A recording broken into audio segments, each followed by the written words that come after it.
Hello dear students. बच्चों last time हम बात कर रहे थे फ्रिक्शन के बारे में। इंट्रोडक्शन हमने लिखा था फ्रिक्शन का।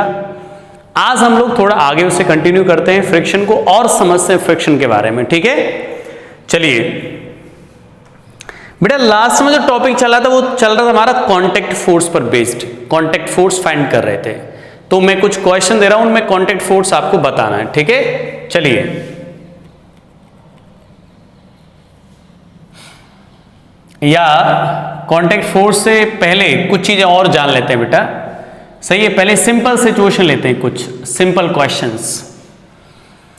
क्वेश्चन है बेटा ये, दिस सिंपल से स्टार्ट कर रहे हैं बेटा हम लोग। मास m, फोर्स लगा दिया इधर F। सही है, बहुत ही शानदार और जबरदस्त क्वेश्चन है बेटा। और म्यू की वैल्यू है 0.2, कितना है 0.2, और m का वैल्यू बेटा 10 kg, कितना है 10 kg। Find out value of friction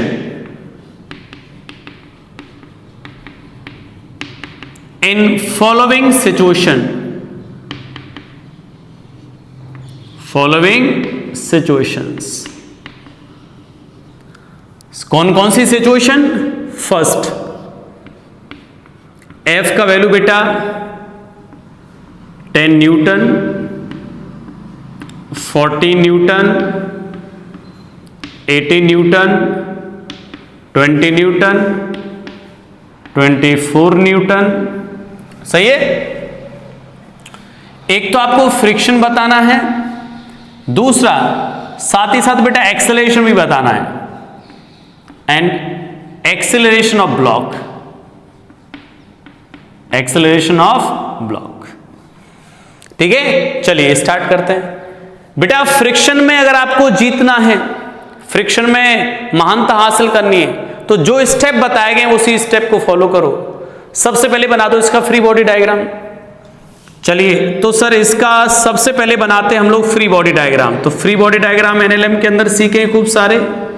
ये हो गया सर, इस पर फोर्स लगा रखा हमने इस साइड, फ्रिक्शन लग जाएगा इस साइड, फ्रिक्शन लग जाएगा इस साइड, लग गया फ्रिक्शन। बच्चों 10 G लग जाएगा डाउनवर्ड, और नॉर्मल रिएक्शन लग जाएगा बेटा इस साइड। सही है, अब फ्रिक्शन इस साइड क्यों लग गया बेटा? क्योंकि इसकी मोशन का क्या करेगा, फ्रिक्शन अपोज करेगा। ये बॉडी जाना चाहता राइट में, अगर टेंडेंसी तो है ना, अब ये जा रहा नहीं जा रहा ये अभी पता नहीं है, बट हाँ टेंडेंसी है, बिकॉज फोर्स इस डायरेक्शन में लग रहा है, तो टेंडेंसी तो है यहां पर। ठीक है, चलिए ये एबीडी बन के तैयार हो गया। अब हमें चेक करना होता है लिमिटिंग फ्रिक्शन, लिमिटिंग सीमांत घर्षण बल, लिमिटिंग फ्रिक्शन। इसकी वैल्यू होती है म्यू एस इंटू एन। जब हमें म्यू के बारे में कुछ ना दिया जाए तो बेटा इसको आप कुछ भी कंसीडर कर सकते हो, म्यू एस या म्यू के। तो 0.2 और n की वैल्यू कितनी आ गई बेटा 10 G। This answer 20 Newton. कितना आ गया? यानी इस पर लिमिटिंग फ्रिक्शन यानी कि मैक्सिमम फ्रिक्शन कितना लग सकता है बच्चा? 20 न्यूटन फ्रिक्शन फोर्स अवेलेबल है यहां पर, इतना लग सकता है। चलिए अब स्टार्ट करते हैं हम सिचुएशंस अपनी। सर फर्स्ट सिचुएशन क्या है? फर्स्ट सिचुएशन बेटा ये, फर्स्ट सिचुएशन के अंदर फोर्स कितना लगा रहे हैं हम लोग? F इज इक्वल टू कितना है 10 न्यूटन। सोचो क्या 10 न्यूटन से बेटा ये आगे जाएगा तो फ्रिक्शन तो अपोज करेगा इसकी मोशन का, बट क्या 10 न्यूटन से आगे जा पाएगा सर? नहीं जा पाएगा। और नहीं जा पाएगा तो कैसा रहेगा बेटा? रेस्ट पे रहेगा। और जब रेस्ट पे रहेगा तो नेट फोर्स 0, तो 10, तो ये भी कितना लग जाएगा बच्चों? 10 लग जाएगा। और एक्सेलरेशन कितना आएगा इस सिचुएशन के अंदर? 0। बॉडी रेस्ट पर है तो एक्सेलरेशन है ही नहीं सर, तो acceleration 0। Second situation, second situation बेटा क्या किया? यहां पर फ्रिक्शन फोर्स कितना अप्लाई किया हम लोगों ने? कितना है 40 न्यूटन। सर 40 न्यूटन लगेगा तो फ्रिक्शन अपोज करेगा मोशन का, ओके। लेकिन अब नहीं जा सकता आगे। क्यों नहीं जा सकता भाई? क्योंकि हम मैक्सिमम अपोज बेटा 20 पॉसिबल है, आप 14 लगा रहे हो तो 14 से थोड़ा आगे ले जा पाओगे इसको। तो जब रेस्ट पर रहेगा तो नेट फोर्स 0, तो ये भी कितना आ जाएगा बेटा 14 न्यूटन। बहुत ध्यान से समझना बेटा, कभी कभार आपसे पूछ लेता है कि भाई इस केस में फ्रिक्शन कितना लग रहा है, तो बच्चे आंसर क्या देते हैं, म्यू इंटू एन कैलकुलेट करके 20 न्यूटन, जबकि ऐसा नहीं है, ये तो लिमिटिंग फ्रिक्शन है, ये तो मैक्सिमम वैल्यू बताता है कि इतनी पॉसिबिलिटी है यहां पर फ्रिक्शन की मैक्सिमम, लेकिन सिचुएशन के अकॉर्डिंग फ्रिक्शन लगता है, अकॉर्डिंग टू सिचुएशन। मजे नहीं आ रहे खुद से उसको कि अपने आप लग जाए, वो क्या देखता है बेटा, सिचुएशन को देखता है कि यहां पे कुछ हो रहा है या नहीं हो रहा है। ठीक है, अब आते हैं थर्ड सिचुएशन पे। थर्ड सिचुएशन क्या कहती है बेटा, थर्ड सिचुएशन ये है, इस तरफ फोर्स लगा दिया कितना 80 न्यूटन और फ्रिक्शन लग जाएगा अपोजिट डायरेक्शन में। ये सोचो बॉडी कहीं जाएगा नहीं जाएगा सर, रेस्ट पे रहेगा तो फ्रिक्शन कितना लगेगा, अभी भी 80 न्यूटन, एक्सेलरेशन 0, एक्सेलरेशन 0 हो जाएगा। नेक्स्ट सिचुएशन बच्चों, नेक्स्ट सिचुएशन क्या है, 20 न्यूटन। जैसे ही बेटा 20 लगा, अब F लगा दिया हमने 20, तो फ्रिक्शन भी मैक्सिमम लग जाएगा 20, ओके। और यहां पर अभी भी ये बॉडी कैसा रहेगा, रेस्ट पर, एक्सेलरेशन 0, बट ये स्टेट बेटा इसका नाम बोलते हैं हम लोग impending state, impending state. Impending state का मतलब मैंने आपको कल बताया था कि body just about to move, ये मूव करने वाली है बेटा जस्ट, अब जरा सा ही फोर्स बढ़ गया तो मूव कर जाएगी। ठीक है, चलिए इसके बाद आता है नेक्स्ट सिचुएशन, क्या दिया बेटा, फोर्स 24 न्यूटन, 24 न्यूटन, तो ये F is equal to 24 newton लगा दिया। तो अब फ्रिक्शन की लिमिट थी वो 20 है, इससे ज्यादा नहीं हो सकती भाई। अब ये एक्सेलरेट करेगा भाई, अब क्या होगा, ये एक्सेलरेट करेगा सर, ये 24 ज्यादा आ गया, तो इक्वेशन क्या लिखो बेटा इसकी मोशन की, 24 minus 20 is equal to 10 into acceleration, तो ए की वैल्यू आ गई बेटा 0.4 मीटर पर सेकंड स्क्वायर। ठीक है, 0.4 मीटर पर second square, this is the value of acceleration.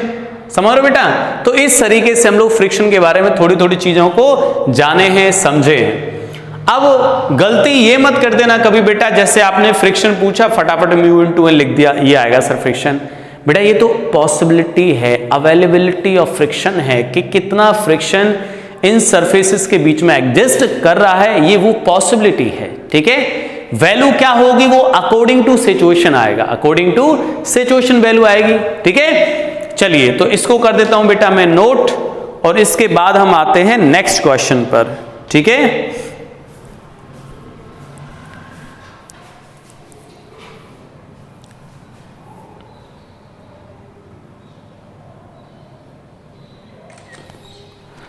ठीक है, अब आते हैं बेटा हम लोग नेक्स्ट सिचुएशन पे। ठीक है, नेक्स्ट सिचुएशन समझते हैं।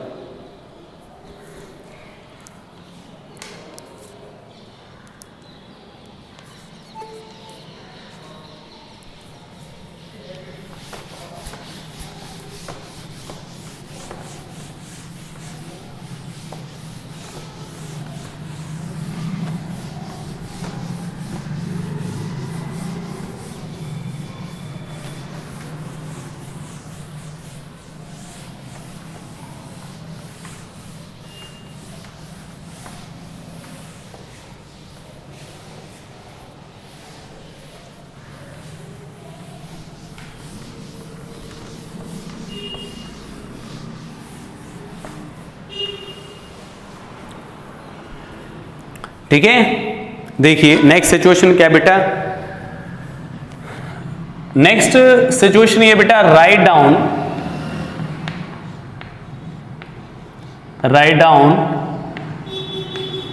लिमिटिंग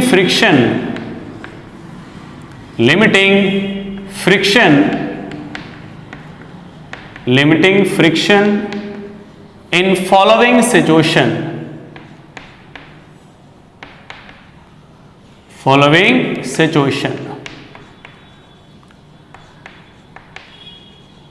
ठीक है, limiting friction following situations, limiting friction की वैल्यू लिखनी है, सिर्फ लिमिटिंग फ्रिक्शन कितना लगेगा। मैं ये नहीं पूछ रहा हूं फ्रिक्शन कितना लग रहा है, लिमिटिंग कितना है। ठीक है, कौन सा केस है देखिएगा बेटा। सिचुएशन 1 ये इस तरफ है, एक बॉडी है इस तरफ, ये m मास और फ्रिक्शन कोएफिशिएंट म्यू। ठीक है, फोर्स लगा दे हम लोगों ने ऐसे। लिमिटिंग फ्रिक्शन की वैल्यू लिखनी है आपको, यहां कितनी आएगी, तो बेटा लिख सकते हैं हम लोग लिमिटिंग फ्रिक्शन क्या आ जाएगा बच्चों। लिमिटिंग फ्रिक्शन की बात करें तो सर फ्री बॉडी डायग्राम बना दो सबसे पहले। क्या आ जाए बेटा, इधर F, इस तरफ फ्रिक्शन, mg डाउनवर्ड और दिस इज नॉर्मल रिएक्शन। ठीक है, तो फ्रिक्शन की वैल्यू कितनी आ जाएगी बेटा, लिमिटिंग फ्रिक्शन जो आएगा, मैं ये नहीं बोल रहा हूं बच्चों कि यहां पे फ्रिक्शन इतना लग रहा है, ये पूछा गया है कि कितना फ्रिक्शन यहां अवेलेबल है। समझ लो लिमिटिंग फ्रिक्शन की वैल्यू क्या है, म्यू इंटू एन। अब बेटा म्यू एन और एन की वैल्यू क्या है, mg, तो this is a value of limiting friction in this following situation. ठीक है, नेक्स्ट सिचुएशन बेटा ये है, ये m मास, फोर्स लगा दिया ऐसे एंगल थीटा पर, फ्रिक्शन कोएफिशिएंट म्यू। बोला लिमिटिंग फ्रिक्शन बताओ, एबीडी बनाओ भाई सबसे पहले।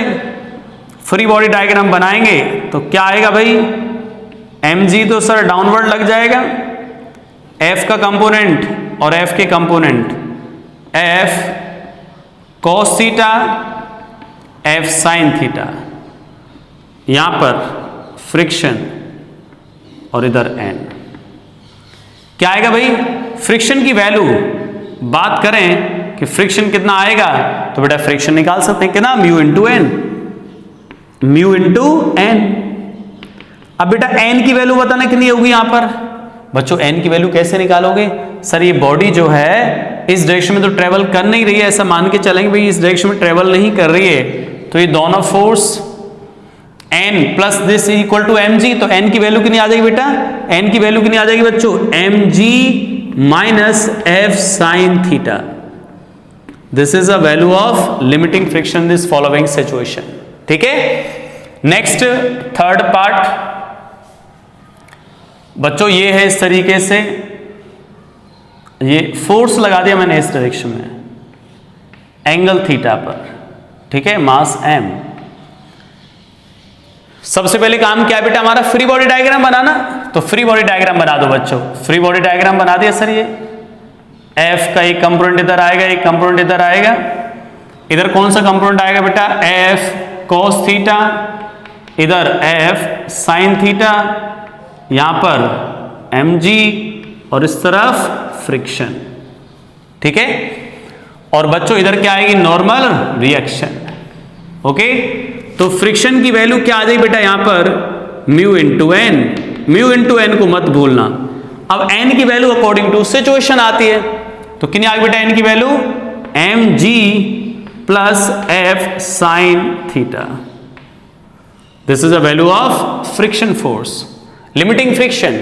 ठीक है, नेक्स्ट सिचुएशन लेते हैं यार बच्चों, एनक्लाइन प्लेन पर रखा हुआ ऑब्जेक्ट, मास m, एंगल थीटा, यहां पर पूछा फ्रिक्शन की वैल्यू क्या आएगी, तो आप क्या करो बेटा, एबीडी बना दो। एबीडी बनाए तो क्या आएगा बेटा, ये मास इधर और mg cos थीटा किधर लगता है, mg cos थीटा इस तरफ आता है बेटा, और नॉर्मल रिएक्शन आती है इधर, तो क्या लग जाएगा फ्रिक्शन, फ्रिक्शन कितना लग जाएगा बेटा, म्यू इंटू एन, और एन की वैल्यू कितनी हो जाएगी बच्चों, mg cos theta. This is a value of friction. तो ये बेटा कुछ सिचुएशंस मैंने आपके सामने बनाई है जिसमें हमने लिमिटिंग फ्रिक्शन की वैल्यू लिखी है। फ्रिक्शन कितना आएगा ये तो सिचुएशन पर डिपेंड करेगा, बट ये हमने सिर्फ और सिर्फ क्या लिखा है, लिमिटिंग फ्रिक्शन का वैल्यू क्या आएगा।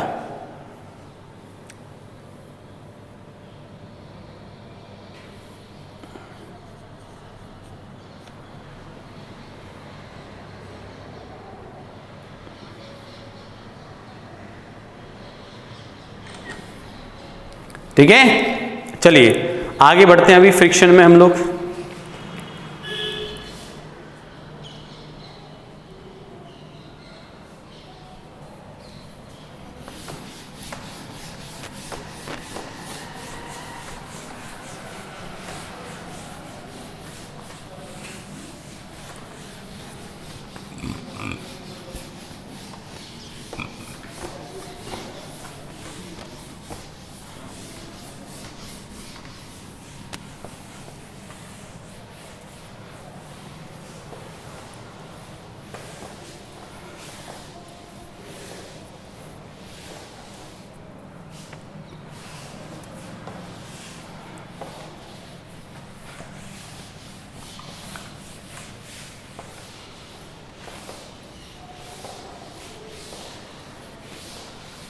चलिए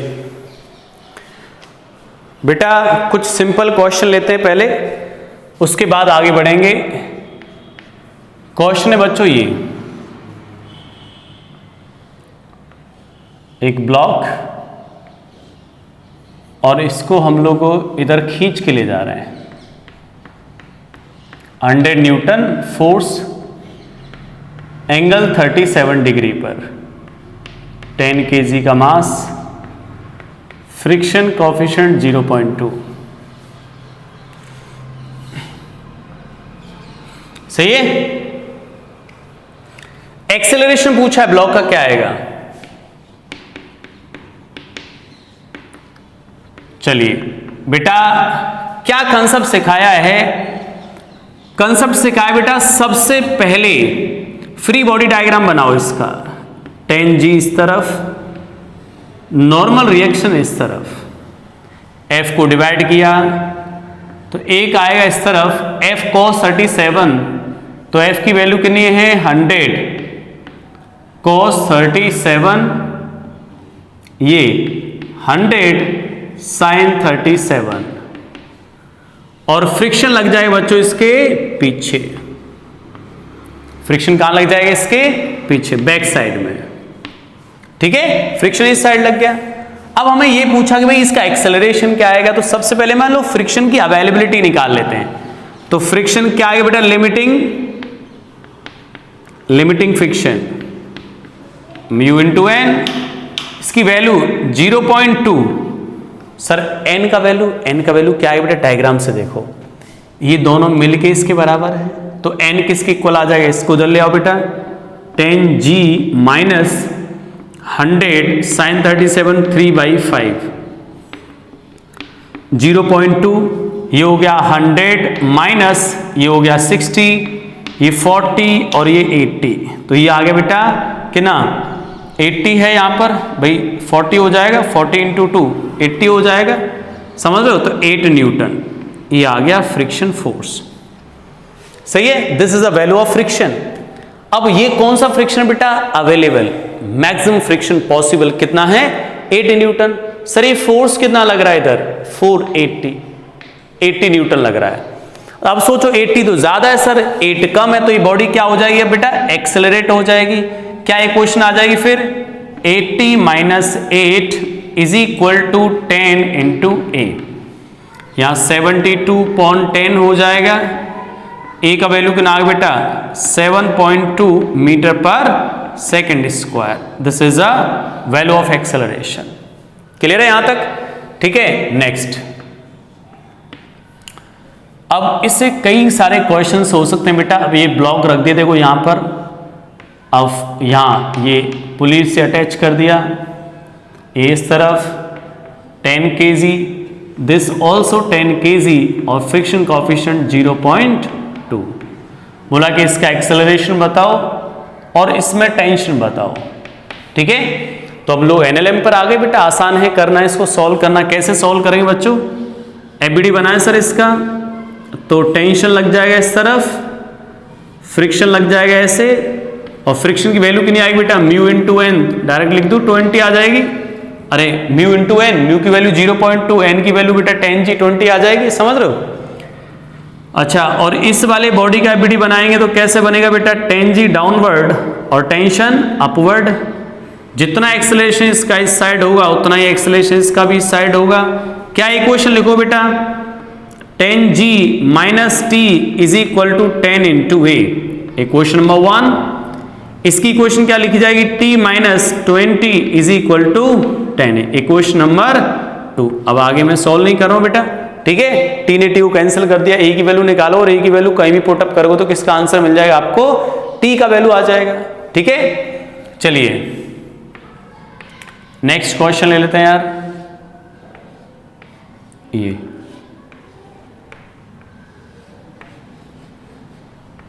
टेन kg और यहां भी 10 kg, एंगल है 37, फ्रिक्शन कोफिशिएंट है 0.1।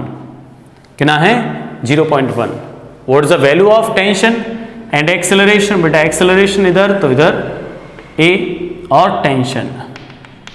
अभी हालांकि हमें पता नहीं कि ये ट्रेवल कर भी पाएगा या नहीं कर पाएगा, ये तो हमें चेक करना पड़ेगा फ्रिक्शन, ठीक है।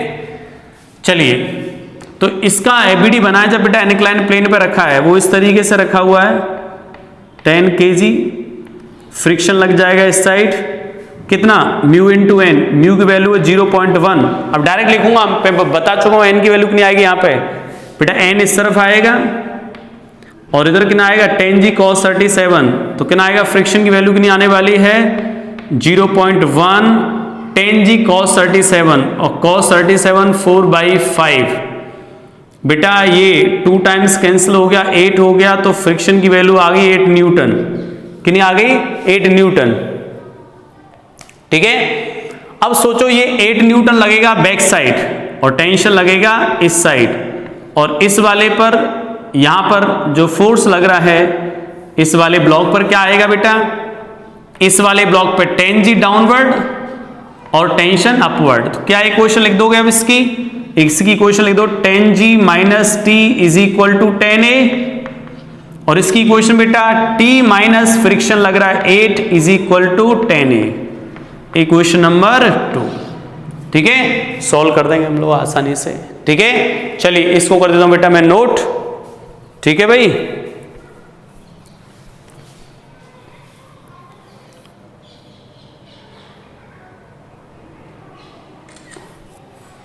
अब बच्चों फ्रिक्शन जो होता है सेल्फ एडजस्टेबल, उस कंसेप्ट पे 2-3 बातें लिखाता हूं, सही है।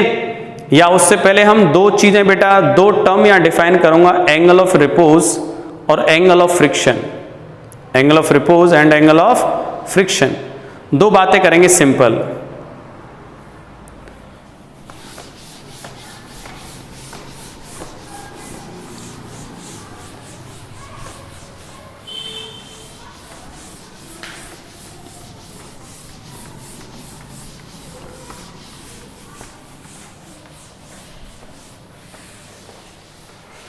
Angle of repose and angle of friction, बेटा ये 2 छोटे छोटे टॉपिक हैं, इनको हम कवर करते हैं अभी यहां पर। इसके बाद आएंगे हम लोग उस कॉन्सेप्ट पे friction force is a self adjustable, वहां पे हम कुछ क्वेश्चंस निकालेंगे जो कि बहुत इंपॉर्टेंट क्वेश्चंस होते हैं, देखिएगा ध्यान से।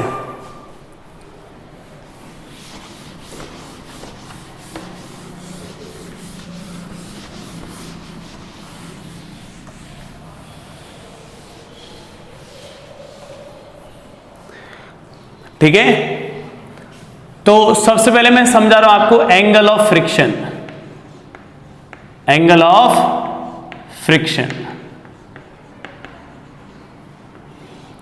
एंगल ऑफ फ्रिक्शन को समझेंगे, एंगल ऑफ फ्रिक्शन क्या होता है, ठीक है। चलिए बच्चों एंगल ऑफ फ्रिक्शन का क्या मतलब है सर, देखो ध्यान से बेटा कि जब इस बॉडी को हम लोग ये ऐसे खींच रहे हैं कुछ फोर्स लगाकर एक्सटर्नल, तो आपको पता है फ्रिक्शन इस ब्लॉक पर ऐसे लग जाएगा, नॉर्मल रिएक्शन ऐसे लग जाएगा, इन दोनों का रिजल्टेंट फोर्स आ जाएगा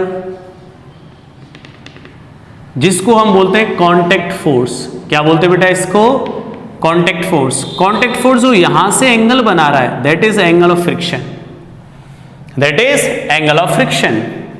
तो बेटा क्या बोल सकते हैं हम लोग एंगल ऑफ फ्रिक्शन के बारे में, angle made by contact force with normal reaction force, with normal reaction force known as angle of friction, known as angle of friction. लेकिन बेटा ये ऐसी हालत में होनी चाहिए इंपेंडिंग स्टेट में, किस में होनी चाहिए, ये इंपेंडिंग स्टेट में होनी चाहिए बॉडी, तभी इंपेंडिंग स्टेट में होगी बॉडी तभी हम एंगल ऑफ फ्रिक्शन की बात कर रहे हैं, यानी body just about to move करने वाली है। तो जब बेटा इंपेंडिंग स्टेट में होगी तो फ्रिक्शन कौन सा लग रहा होगा बताओ, लिमिटिंग। कौन सा फ्रिक्शन लग रहा होगा, लिमिटिंग। तो डायग्राम से अगर बेटा मैं tan थीटा निकालूं तो क्या आएगा tan थीटा की वैल्यू, दिस अपॉन दिस, तो F limiting divided by n। ठीक है, टेन थीटा की वैल्यू कितनी हो जाएगी, लिमिटिंग फ्रिक्शन कितना आएगा, mu S into N divided by N. बच्चों थीटा कितना आ गया, tan inverse mu S. This is the angle of friction. Clear, ये क्या बेटा, angle of friction.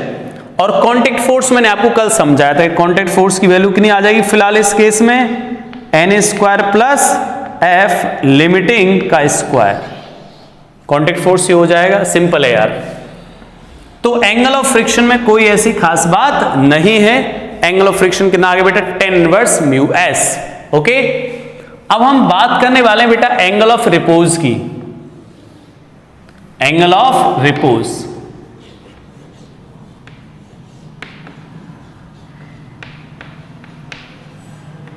Angle of repose ये क्या है सर, एंगल ऑफ रिपोज? सुनिए ध्यान से बेटा, एंगल ऑफ रिपोज को समझना अच्छे से। बच्चों एक एनक्लाइन प्लेन ले लेते हैं। आप बोलोगे सर एनक्लाइन प्लेन कहां पर है, और इसके ऊपर एक बॉडी रख दी, एम मास की बॉडी रख दी। ठीक है, अब इसको बेटा ऊपर उठा रहे हैं हम, इसको यहां से ऐसे ऊपर उठाते ले जा रहे हैं, ऐसे उठाते ले जा रहे हैं, ऐसे यहां लाके रख दिया और इस जगह पर आ गए, और यहां इस टाइम एंगल बन गया थीटा नॉट। थीटा नॉट को बोलेंगे हम लोग एंगल ऑफ रिपोज। मतलब एंगल ऑफ रिपोज का मतलब क्या है बेटा, कि हमने इसको इतना ऊपर उठाया बेटा कि body just about to move, ये मूव करने वाली है, या हम बोल सकते हैं कि इंपेंडिंग स्टेट की बात कर रहे हैं। ये कौन सी स्टेट आ गई बेटा यहां पर, इंपेंडिंग स्टेट। इंपेंडिंग स्टेट यानी कि बॉडी जस्ट मूव करने वाली है, उस टाइम जो भी एंगल बन रहा है यहां पर, that angle is angle of repose. बच्चों जब body just about to move, body slide करने वाली है, स्लिप करने वाली है, उस टाइम जो एंगल यहां पर है उसको हम क्या बोले बेटा, एंगल ऑफ रिपोज। चलिए निकाल देते हैं। तो बेटा निकालें तो इसकी वैल्यू इस साइड की कितनी आ जाएगी, M G sine theta naught, इस तरफ M G cos theta naught, इधर नॉर्मल रिएक्शन और इधर फ्रिक्शन। और फ्रिक्शन कौन सा लग रहा होगा बेटा यहां पर, लिमिटिंग। कौन सा लग रहा होगा, लिमिटिंग। क्यों, इंपेंडिंग स्टेट है इसलिए लिमिटिंग लग रहा होगा। ठीक है, अब बॉडी रेस्ट पर है बेटा, तो लिमिटिंग किसके इक्वल आएगा, एम जी कॉस थीटा के इक्वल। सर इंपेंडिंग स्टेट में है तो फ्रिक्शन लिमिटिंग म्यू, सॉरी किसके इक्वल आ जाए बेटा, ये एम जी साइन थीटा के इक्वल। लिमिटिंग फ्रिक्शन की वैल्यू क्या लिखते हैं, mu S into N, M G into sine theta. अब बेटा एन की वैल्यू क्या आएगी यहां पर, एम जी कॉस थीटा, तो mu S M G cos theta, M G sine theta, M जी ने एम जी को हटा दिया, टेन थीटा की वैल्यू कितनी आ गई, म्यू एस, थीटा कितना आ गया यहां से,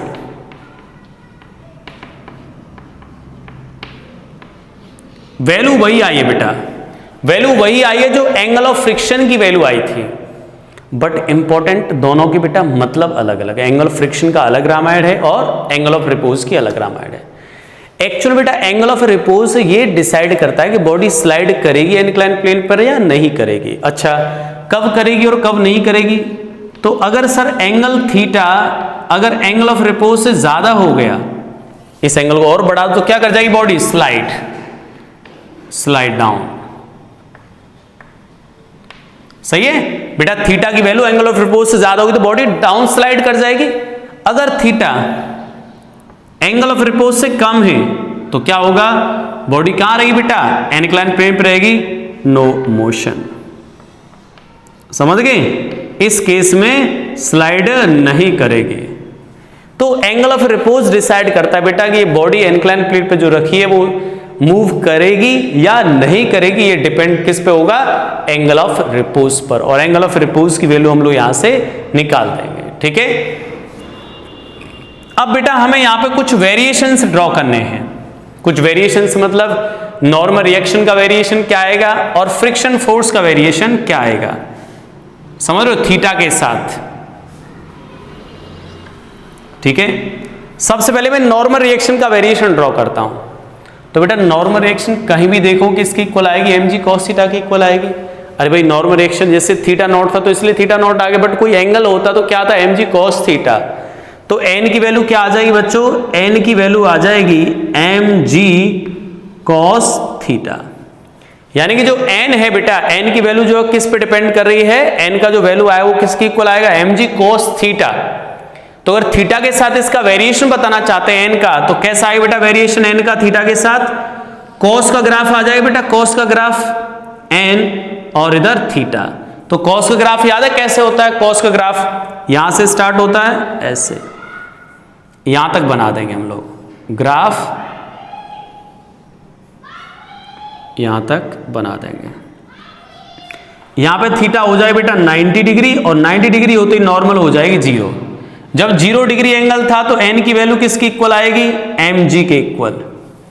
0 डिग्री एंगल का मतलब समझ रहे हो क्या है बेटा, देखो यहां बताओ कितना एंगल है, तो mg एंड n किसकी इक्वल है, यहां पे mg की इक्वल, यानी कि 0 डिग्री जब एंगल था तो n की वैल्यू किसकी इक्वल आएगी, mg की इक्वल।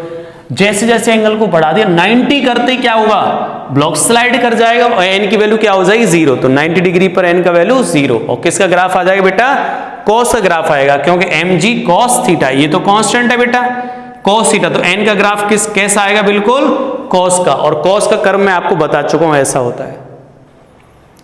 फ्रिक्शन का वेरिएशन, तो फ्रिक्शन का वेरिएशन देखें बेटा, फ्रिक्शन का वेरिएशन, तो फ्रिक्शन का वेरिएशन दो केस में हमें देखना पड़ेगा। जब थीटा की वैल्यू थीटा नॉट से कम है, जब ये एंगल बेटा इंक्लाइन जो एंगल बनेगा यहां पे वो थीटा नॉट से कम है, एंगल ऑफ रिपोज से कम है, तो उस केस में बॉडी बताओ मूव करेगी नहीं करेगी, नहीं मूव करेगी, रेस्ट पे रहेगी। रेस्ट पे रहेगी तो फ्रिक्शन हमेशा इसके इक्वल आएगा। तो इस केस में बॉडी कैसा रहेगा बेटा, रेस्ट पर, तो फ्रिक्शन की वैल्यू आएगी mg sin थीटा के इक्वल। ठीक है, यानी फ्रिक्शन का जो ग्राफ आना वो कैसा आना बेटा, जैसे sin थीटा का आता है। ठीक है, f directly proportional to sin theta. अगर सर एंगल ज्यादा हो गया एंगल ऑफ रिपोज से, तो मोशन होना स्टार्ट हो जाएगी। जब मोशन स्टार्ट हो जाएगी तो फ्रिक्शन कैसा लगेगा, काइनेटिक। और कितना आएगा फ्रिक्शन, म्यू के इंटू एन, और एन की वैल्यू आएगी mg cos थीटा। बेटा फ्रिक्शन कैसे लिखा, अब मोशन हो गई ना, मोशन, तो फ्रिक्शन कैसे लिखोगे, म्यू इंटू एन, मोशन हो गई, अब मोशन हो रही है, तो बेटा म्यू के इंटू mg cos थीटा आ जाएगा। अरे बेटा म्यू के, अब यहां म्यू कुछ नहीं है तो दोनों को म्यू एस और म्यू को म्यू मानोगे। ठीक है, और n का वैल्यू क्या आएगा, mg cos थीटा। तो फ्रिक्शन किसके प्रोपोर्शनल आगे बेटा, यहां से cos थीटा के, मतलब दो पार्ट में इसका ग्राफ आएगा, एक तो sin थीटा का और एक cos थीटा का। लेकिन कब कब आएगा बेटा, चलिए एंगल ऑफ रिपोज पे डिपेंड करेगा। तो सबसे पहले ग्राफ किसका आएगा बेटा, sin थीटा का। तो sin थीटा कर्व होता है ऐसे, ठीक है। इसके बाद थोड़ा सा डाउन आके cos का स्टार्ट हो जाएगा, सही है। ये किसका स्टार्ट हो बेटा, cos का, और इसको बोलते हैं लिमिटिंग फ्रिक्शन। बेटा ये जो वैल्यू है वो क्या है, लिमिटिंग फ्रिक्शन। और आपको पता है लिमिटिंग की वैल्यू थोड़ी सी ज्यादा होती थी, और ये क्या है बेटा, काइनेटिक फ्रिक्शन। ये क्या है, काइनेटिक फ्रिक्शन, काइनेटिक फ्रिक्शन। और ये जिस जगह पे हुआ है वो angle of repose theta naught, और ये थीटा 90 डिग्री थीटा, सही है। ये वेरिएशन आ जाएगा बेटा, समझ लो बेटा, दोबारा समझ लो इस चीज को, वापस समझ लो क्या बोला मैंने। जब तक ये थीटा बेटा एंगल ऑफ रिपोज से छोटा रहेगा, एंगल ऑफ रिपोज से छोटा रहेगा, तब तक ये बॉडी रेस्ट पे रहेगी। और रेस्ट पे रहेगी तो जो भी पीछे फोर्स लगेगा वो mg sin थीटा के इक्वल ही रहेगा, बिकॉज बॉडी रेस्ट पे है। तो जितना अप्लाइड फोर्स है उतना ही पीछे फोर्स लगेगा, रेस्ट पे रहेगी तब तक। तो F is equal to mg sin theta, तो F direct proportional to sin theta. जैसे एंगल ऑफ रिपोज से ज्यादा हो गया एंगल, तो मोशन स्टार्ट हो जाएगी। मोशन स्टार्ट हो तो फ्रिक्शन लगेगा काइनेटिक, म्यू के इंटू एन। तो म्यू इंटू एन, एन की वैल्यू mg cos थीटा, तो आपको ग्राफ cos का आएगा, समझ रहे हो। तो हमने पहले साइन का कर्व बनाया बेटा, यहां तक साइन का कर्व हो गया, समझ रहे हो। इसके बाद cos का, मोशन स्टार्ट होगी, काइनेटिक फ्रिक्शन थोड़ा डाउन से स्टार्ट करोगे, थोड़ा डाउन से। क्यों भाई, क्यों सर काइनेटिक स्टैटिक से थोड़ा, सॉरी जो लिमिटिंग फ्रिक्शन उससे थोड़ा कम होता है, इसलिए ग्राफ थोड़ा सा डाउन से स्टार्ट होगा। ठीक है, तो these all about the discussion about angle of friction and angle of repose. Angle of friction बेटा क्या डिसाइड कर रहा है, एंगल ऑफ रिपोज क्या डिसाइड कर रहा है। एंगल ऑफ रिपोज हमें ये बताता है कि बच्चों ये बॉडी किसी इनक्लाइन प्लेन पर रखी हुई है, वो बॉडी स्लाइड करेगी या नहीं करेगी। अगर एंगल कम है एंगल ऑफ रिपोज से स्लाइड नहीं करेगी, इंक्लिनेशन एंगल ऑफ रिपोज से ज्यादा हो गया तो स्लाइड कर जाएगी। ठीक है, चलिए इसको कर देता हूं मैं नोट।